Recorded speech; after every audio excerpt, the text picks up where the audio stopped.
ખૂંટે આત્મહત્યા કરી એ પછી જે રીતે સુસાઇડ નોટ મળી આવી અને એમાં સ્પષ્ટ નામ લખ્યું હતું કે અનિરુદ્ધસિંહ જાડેજા અને રાજદીપસિંહ રીબડા છે અને એમની સાથે જે આ સગીરાઓ મળેલી છે આ બધાએ મળી અને મને હની ટ્રેપમાં ફસાવ્યો અને પછી એમના લીધે જ મેં મારું જીવન ટૂંકાવ્યું। એટલે પછી પોલીસે પણ ફરિયાદ નોંધી। ખાલી ફરિયાદ નોંધવામાં આવી છે, કોઈ કાર્યવાહી કરવામાં નથી આવી રહી।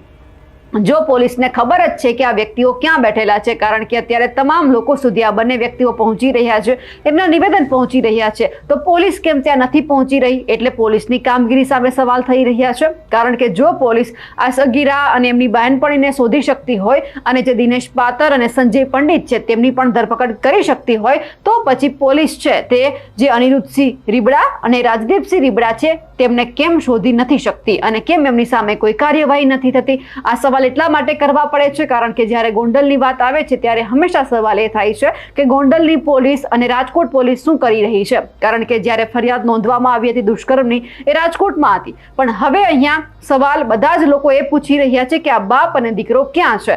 કેમ એને પોલીસ પકડી નથી શકતી?